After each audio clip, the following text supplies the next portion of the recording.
Police वाले torture करते हैं, रात में सोने नहीं देते, पानी पीने नहीं देते या पानी डाल के टॉर्चर करते हैं, बुरी तरीके से मेंटली टॉर्चर करते हैं, फिजिकली भी टॉर्चर करते हैं। ये पुलिस वाले कर नहीं सकते और ये एक ऑफेंस है। रिमांड, ये वर्ड सुनते ही कोर्ट में ऑफेंडर के पसीने छूटने लगते हैं। जज साहब जब ये वर्ड प्रोनाउंस करते हैं या ये ऑर्डर पास करते हैं रिमांड का, तो ऑफेंडर्स को लगता है कि अब उनके साथ काफी कुछ बुरा होने वाला है। हेलो फ्रेंड्स, मेरा नाम है एडवोकेट मनोज कुमार और आज मैं ये एंटायर सेशन रिमांड की एक्सप्लेनेशन पे लेके आया हुआ हूँ। रिमांड के एक एक बारीकियां मैं आपको बताऊंगा। रिमांड होने से क्या होता है, क्या क्या इनके कंसिक्वेंसेस है, आपके कितना बुरा या भला हो सकता है। तो बने रहिए फ्रेंड्स इस वीडियो में पूरे एंड तक ताकि एवरीथिंग बारीकी से आप समझ पाएं। तो आइए फ्रेंड्स शुरू करते हैं। मान लीजिए कि किसी इंसान ने कोई क्राइम किया और क्राइम करने के बाद वो अरेस्ट हुआ। अरेस्ट होने के बाद विद इन 24 आवर्स उसे किसी भी मजिस्ट्रेट के पास प्रेजेंट करना जरूरी है अंडर सीआरपीसी। और विद इन दिस टाइम, मतलब ये 24 आवर्स जो उन्हें दिया गया है पुलिस को, ये टाइम बेसिकली इन्वेस्टिगेशन की टाइम होती है। यानी कि एंटायर मैटर में क्या क्या हुए हैं, डेट, प्लेस या कॉन्सिक्वेंसेस या person involve as per FIR, जो चीजें हैं पुलिस ने इन्वेस्टिगेशन किया, इन्वेस्टिगेशन करके उसे मजिस्ट्रेट साहब के पास प्रोड्यूस किया।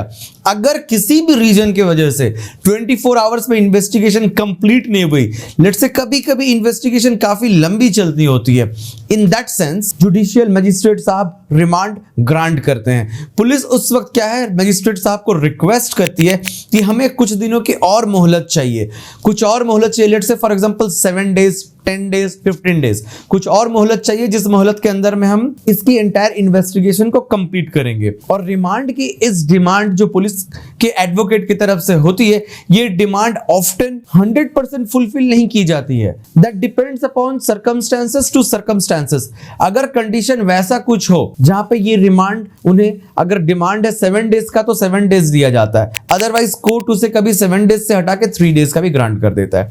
कभी पुलिस के एडवोकेट 12 डेज की रिमांड डिमांड करते हैं।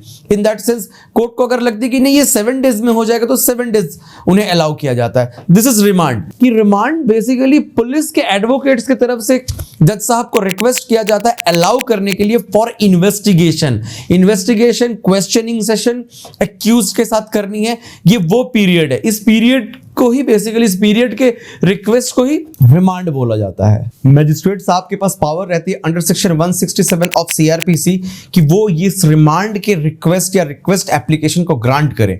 एंड हेंस इसी तरीके से वो रिमांड कभी कभी अलाउ कर देते हैं जब जरूरत महसूस होती है। ये हुआ फ्रेंड्स पहला स्टेप, जिस तरीके से रिमांड को ग्रांट किया जाता है। रिमांड मींस नथिंग, कोई टॉर्चरिंग नहीं, जस्ट एक कस्टडी, मतलब पुलिस वालों को कुछ और दिनों के लिए ऑफेंडर को रखने देने का एक परमिशन। आई मीन पुलिस वाले कुछ और दिन उस पर्सन को कस्टडी में रखेंगे इस एंटायर इन्वेस्टिगेशन की प्रोसेस के लिए। मान लीजिए फॉर एग्जांपल कोई एक मैटर छोटा सा हुआ है, क्रिमिनल एक ऑफेंस हुआ है, जहां पे किसी इंसान ने कहीं जाके किसी के घर पे जाके मार पिटाई की। मार पिटाई करने के बाद जिनके यहाँ पे उन्होंने जाके मार पिटाई की वो पर्सन्स हॉस्पिटलाइज हो गए, उसमें कोई पर्सन्स को आउट ऑफ स्टेशन लेके जाना पड़ा फॉर मेडिकल ट्रीटमेंट। ये एंटायर प्रोसेस में अगर आप इन्वेस्टिगेशन देखें तो इन्वेस्टिगेशन में थोड़ा टाइम लग सकता है। पुलिस को उस ऑफेंडर को शायद उस पर्सन के यहां लेके जाना पड़ सकता है जिस प्लेस में ये ऑफेंस हुआ है। वो दूसरा जो प्लेंटिव है, मतलब जिस इंसान के साथ ये ऑफेंस हुआ वो इंसान आउट ऑफ स्टेशन गए हुए हैं ट्रीटमेंट करवाने के लिए। माइट भी ऑफेंडर को पुलिस उस आउट ऑफ स्टेशन के उस हॉस्पिटल में भी लेके जा सकती है कुछ क्वेश्चन आंसर सेशंस के लिए। तो ये एंटायर इन्वेस्टिगेशन अगर हम लोग बारीकी से ध्यान दें तो this is a time taking process, और इसी टाइम टेकिंग प्रोसेस की वजह से पुलिस रिमांड रिक्वेस्ट करती है। बट पुलिस इसमें कुछ टॉर्चर बिल्कुल आपको नहीं कर सकती है। एक फेमस केस है D K Basu versus state of West Bengal, जहां पे कोर्ट ने साफ साफ हिदायत दी है कि पुलिस किसी भी तरीके का टॉर्चर नहीं कर सकती है एक्यूज्ड के साथ, जस्ट क्वेश्चन एंड आंसर कर सकती है with in the period of remand. ये जो रिमांड कोर्ट ने ग्रांट किया, ये जो कस्टडी कोर्ट ने ग्रांट किया, इसे just question answer and investigation के पर्पस के लिए यूज करना चाहिए, ना कि इसको टॉर्चर करने के लिए यूज करना चाहिए। ऑफेंडर के ऊपर आप किसी भी तरीके का टॉर्चर नहीं कर सकते हैं। इस famous case D K Basu versus state of West Bengal में कोर्ट ने कहा। इसमें under article 21 of the Indian constitution protection of life and personal liberty, जिसके तहत आपको आपके राइट्स हैं आपकी लाइफ को प्रोटेक्ट करने का। कोर्ट ने उस फेमस केस में यह भी पाया था कि अक्सर पुलिस वाले टॉर्चर करते हैं, रात में सोने नहीं देते, पानी पीने नहीं देते या पानी डाल के टॉर्चर करते हैं, बुरी तरीके से मेंटली टॉर्चर करते हैं, फिजिकली भी टॉर्चर करते हैं। ये पुलिस वाले कर नहीं सकते और ये एक ऑफेंस है। आप इसके अगेंस्ट में अगेन एक रीकंप्लेंट कोर्ट में आप डाल सकते हैं या पुलिस वाले के अगेंस्ट में आप केस भी लॉन्च करवा सकते हैं। तो ये एंटायर प्रोसेस बेसिकली रिमांड का आई होप आपको समझ में आया होगा, from first step to last step.